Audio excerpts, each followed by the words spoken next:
এই একটা ডকুমেন্ট আপনার অবশ্যই দরকার যদি আপনি চায়নাতে অ্যাপ্লাই করতে চান, এবং এর মধ্যে যদি কোনো একটা পেপারও মিসিং থাকে তাহলে আপনার পরবর্তীতে অনেক ঝামেলা হতে পারে। সো এই ভিডিওতে আমি কথা বলবো আপনার চায়নায় স্টুডেন্ট ভিসায় আসার জন্য কি কি ডকুমেন্ট দরকার। এর আগে একটা ভিডিওতে আমি চায়না আসার যে 5টা স্টেপ, সেই স্টেপের ব্যাপারে কথা বলছিলাম। সো আপনি যদি ওই ভিডিওটা না দেখে থাকেন তাহলে দেখে আসতে পারেন, আই বাটন দিয়ে দিব। এবং এখন আমি সেই 8টা ডকুমেন্টের ব্যাপারে কথা বলবো যেগুলো আপনার অবশ্যই দরকার চায়নাতে স্টুডেন্ট হিসেবে আসার জন্য। And who am I to say this, আমি 2024 সালে চায়নাতে আসি স্টুডেন্ট ভিসায়, এবং এখন আমি পড়া করছি হারবিন ইনস্টিটিউট অফ টেকনোলজি শেনজেনে, কম্পিউটার সায়েন্স অ্যান্ড টেকনোলজিতে। সো আর কথা না বাড়াই, let's get started. First of all you need academic transcript. So আপনার এসএসসি এবং এইচএসসি দুই দুই পরীক্ষারই ট্রান্সক্রিপ্ট লাগবে। And second, academic certificate.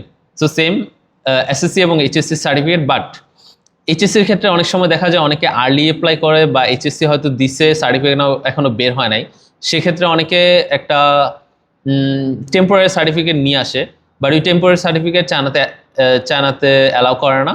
So আপনার অবশ্যই রিয়েল সার্টিফিকেটটা লাগবে। এখন আপনি যদি আগে আগে অ্যাপ্লাই করতে চান, আপনি হচ্ছে শিক্ষা বোর্ডে গিয়ে আপনি কিন্তু চাইলে আগে আগে আপনার সার্টিফিকেট তুলে আনতে পারবেন। শিক্ষা বোর্ডে গিয়ে কথা বললেই ওখান থেকে কিছু প্রসেসিং আছে, ওইটার মাধ্যমে আপনি হচ্ছে সার্টিফিকেটটা তুলে আনতে পারবেন। বাট সার্টিফিকেটটা আপনার অবশ্যই লাগবে চায়নাতে অ্যাপ্লাই করার জন্য। And third and obvious thing, আপনার একটা পাসপোর্ট লাগবে। পাসপোর্ট ছাড়া আপনি চায়না কেন কোথাও যেতে পারবেন না, পড়ালেখা তো দূরে থাক, কিছুই করতে পারবেন না। অ্যান্ড বিদেশের ক্ষেত্রে পাসপোর্টটা হচ্ছে আপনার সবচেয়ে ইম্পর্টেন্ট ডকুমেন্ট। সো বাংলাদেশে থাকলে যেমন এনআইডি কার্ড যতটা ইম্পর্টেন্ট, বিদেশে পাসপোর্টটা তার থেকে বেশি ইম্পর্টেন্ট। আপনার সব কাজে হচ্ছে আপনার পাসপোর্ট প্রয়োজন হবে, অ্যান্ড পাসপোর্ট দেখানো লাগবে। সো পাসপোর্টটা নিয়ে অবশ্যই কেয়ারফুল থাকবেন। And fourth, English proficiency certificate. So আপনার একটা ইংলিশ প্রফিসিয়েন্সি সার্টিফিকেট লাগবে। এটা হইতে পারে আইএলটিএস সার্টিফিকেট অথবা ডুওলিঙ্গো সার্টিফিকেট, অথবা আপনি যদি কোনো ইংলিশ মিডিয়াম স্কুলে বা ইংলিশ ভার্সনে পড়ালেখা করে থাকেন তাহলে সেটা একটা এমওআই, অর্থাৎ মিডিয়াম অফ ইনস্ট্রাকশন, অ্যান্ড সেটার সার্টিফিকেট লাগবে। সো আপনার যে কোনো একটা সার্টিফিকেট লাগবে। আপনি হচ্ছে প্রফিসিয়েন্সি সার্টিফিকেট ছাড়া চায়নাতে অ্যাপ্লাই করতে পারবেন না। সেক্ষেত্রে আইএলটিএস যাওয়াটা আমি এখন সাজেস্ট করি না। শুধু যদি আপনি চায়নাতে অ্যাপ্লাই করার কথা চিন্তা করেন তাহলে ডুওলিঙ্গো বেটার অপশন, কারণ Duolingo faster, cheaper and easier. So আইএলটিএসের ক্ষেত্রে আইএলটিএসটা অনেকটা কস্ট হেভি। সো অ্যারাউন্ড 22 থেকে 25 হাজার টাকা লাগে একবার পরীক্ষা দিতে। অ্যান্ড আপনার যদি রেজাল্ট স্যাটিসফ্যাক্টরি না হয়, আপনার হয়তো আবার পরীক্ষা দেওয়া লাগবে, তাহলে 50,000 টাকার মতো আপনার লাগবে।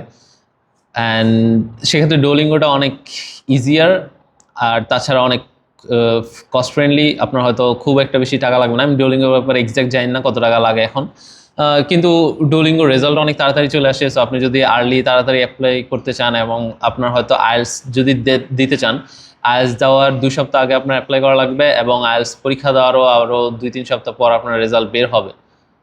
তাহলে একটা তো অ্যারাউন্ড 1 মাসের বেশি সময় লাগবে আপনার আইএলটিএস এর প্রসেসিং অ্যান্ড সব কিছু করতে। সেক্ষেত্রে ডুওলিঙ্গোটার মেবি 3-4 দিনের মধ্যে রেজাল্ট বের হয়ে যায়। সো আপনি ডুওলিঙ্গো কনসিডার করতে পারেন যদি শুধু চায়না অ্যাপ্লাই করার কথা চিন্তা করেন, কারণ চায়নার বেশিরভাগ ভার্সিটিতে আসলে ডুওলিঙ্গো অ্যাকসেপ্ট করে। সো নেক্সট হচ্ছে ফিজিক্যাল এক্সামিনেশন ফর্ম।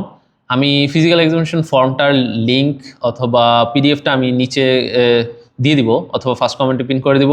আপনি সেখান থেকে ফিজিক্যাল এক্সামিনেশন ফর্মটা ডাউনলোড করে জাস্ট ফিল আপ করবেন।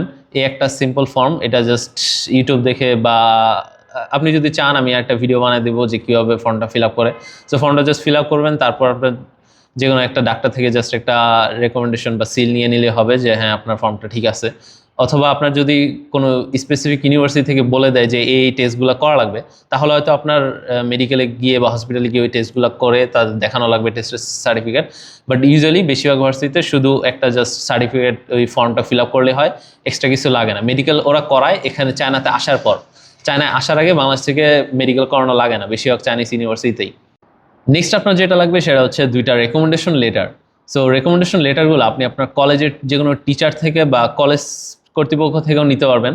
যেমন অনেক কলেজ থেকে হচ্ছে চাইলেই রেকমেন্ডেশন লেটার দেয়। যেমন আমি মাইলস্টোন কলেজ থেকে পড়ালেখা করছি, মাইলস্টোন কলেজে বললে ওরা হচ্ছে 500 টাকা নিয়ে একটা রেকমেন্ডেশন লেটার দিয়ে দিত। কিন্তু ওইটা থেকে স্পেসিফিক বা কোনো একটা টিচার থেকে রেকমেন্ডেশন লেটার নেওয়াটা আরও বেশি বেটার হবে। আপনি হয়তো যে কোনো টিচারকে বললেই উনি লিখে দিবে। এছাড়া বেটার হয় আপনি যদি নিজেই লেখেন, আপনি নিজেই লিখে নিয়ে তার থেকে টিচার থেকে যা সিগনেচারটা নিয়ে নেবেন। এবং সিগনেচার নেওয়ার ক্ষেত্রে অনেক টিচারের সিল থাকে, যদি সিল থাকে সেটা আরও বেটার। আর যদি সিল না থাকে তাহলে জাস্ট সিগনেচার অ্যান্ড ডেট নিলে হবে। সো ফার্স্টে আপনি কি করবেন, আপনি যদি নিজে বানান তাহলে আপনি হাতে লিখবেন, অবশ্যই আপনি টাইপ করে লিখবেন। অ্যান্ড সেক্ষেত্রে ফার্স্টে একদম পেপারের উপরেই আপনার কলেজের নাম অ্যান্ড লোগো এই দুটা অ্যাড করে রাখবেন এবং পাশে একটা ডেট লিখে রাখবেন, যাতে জিনিসটা দেখতে অনেক প্রফেশনাল লাগে, যাতে দেখে না মনে হয় যে হ্যাঁ নিজের বানানো। চায়নাতে আসলে রেকমেন্ডেশন লেটারটা অত গুরুতরভাবে যাচাই করা হয় না, সো কখনোই আপনার কলেজে বা কলেজের টিচার কাছে কল বা টেক্সট যাবে বা মেইল যাবে এরকম কিছুই না। সো এটা জাস্ট আপনি জাস্ট ফর্মালিটিস আপনার দেওয়া লাগবে, এই জন্য আপনি একটা বানায় দিবেন, দুইটা লাগবে অ্যাকচুয়ালি। সো আপনি জাস্ট বানায় যখন অ্যাপ্লাই করবেন তখন আপনার অ্যাপ্লিকেশন পোর্টালে জিনিসটা আপলোড করা লাগবে, দ্যাটস ইট। এটা পরবর্তীতে অত যাচাই করা হয় না, অ্যাটলিস্ট আপাতত হয় না, ইন ফিউচার হইতেও পারে, হু নোস। অ্যান্ড দেন আপনার যেটা লাগবে সেটা হচ্ছে bank statement and bank solvency certificate. দুইটা কিন্তু আলাদা। ব্যাঙ্ক স্টেটমেন্ট আপনার হচ্ছে অ্যাটলিস্ট 6 মাসের লাগবে, সো 6 মাসের ব্যাঙ্ক স্টেটমেন্ট এবং সাথে আপনার অ্যাটলিস্ট ব্যাংকে তখন 3.5 থেকে 4 লাখ টাকার মতো থাকা লাগবে। অ্যান্ড ব্যাংক সলভেন্সি সার্টিফিকেট, সেটা হচ্ছে আপনি ব্যাংক থেকে কোনো উল্টাপাল্টা লেনদেন নাই বা এরকম একটা জাস্ট ক্লিয়ারেন্স সার্টিফিকেট যে হ্যাঁ আপনার ব্যাংকের সাথে লেনদেন খুবই ভালো। সো ব্যাংক সলভেন্সি সার্টিফিকেট এবং ব্যাংক স্টেটমেন্ট দুইটাই আলাদা করে লাগবে। অ্যান্ড ব্যাংক স্টেটমেন্টটা যদি ব্যাংক পুরান হয় তাহলে ভালো, যেহেতু অ্যাটলিস্ট 6 মাসের লেনদেন দেখানো লাগবে। সো নতুন ব্যাংকে হয়তো আপনি 6 মাস করতে পারবেন না যদি আপনি আর্লি তাড়াতাড়ি অ্যাপ্লাই করার কথা ট্রাই করেন। তো পুরান ব্যাংক হইলে ভালো, যদি আপনার বাবার হয় তাহলে কোনো সমস্যা নাই। সো জাস্ট ব্যাংক স্টেটমেন্টে লাস্টে ব্যাংকের অ্যামাউন্ট 3.5 থেকে 4 লাখ টাকা থাকলে হবে, বেশি থাকলে আরও ভালো। অ্যান্ড অ্যাট লাস্ট আপনার যেটা লাগবে সেটা হচ্ছে police clearance certificate. So police clearance সার্টিফিকেটের জন্য আপনি পুলিশ ক্লিয়ারেন্স সার্টিফিকেট বাংলাদেশ লিখে সার্চ দিলেই আপনি ওয়েবসাইট পেয়ে যাবেন, সেখান থেকে আপনি পুলিশ ক্লিয়ারেন্সের জন্য অ্যাপ্লাই করবেন। অ্যাপ্লাই করতে মেবি আগে আমার সময় 500 টাকা লাগছিল, এখন আই থিঙ্ক 1500 বা 2000 টাকা লাগে, I am not sure. So আপনার হচ্ছে সেই টাকাটা পে করে অ্যাপ্লাই করা লাগবে। অ্যাপ্লাই করার পর 1 থেকে 2 সপ্তাহের মধ্যে পুলিশ ক্লিয়ারেন্স সার্টিফিকেট চলে আসে ইউজুয়ালি। তো দ্যাটস ইট, এই 8টা ডকুমেন্ট আপনার লাগবে চায়নাতে অ্যাপ্লাই করার আগেই। সো আপনি চায়নাতে অ্যাপ্লাই করার আগে এই ডকুমেন্টগুলো রেডি রাখবেন, কারণ যখন আপনি অ্যাপ্লাই করবেন তখন আপনার সবগুলো ডকুমেন্ট লাগবে, এবং অ্যাপ্লাই করার আগে সবগুলো ডকুমেন্ট এবং সবগুলো ডকুমেন্টের সফট কপি এবং পিডিএফ রেডি রাখবেন, কারণ যখন অ্যাপ্লাই করবেন তখন যাতে সবগুলোর সাথে সাথে আপলোড করে দিতে পারবেন।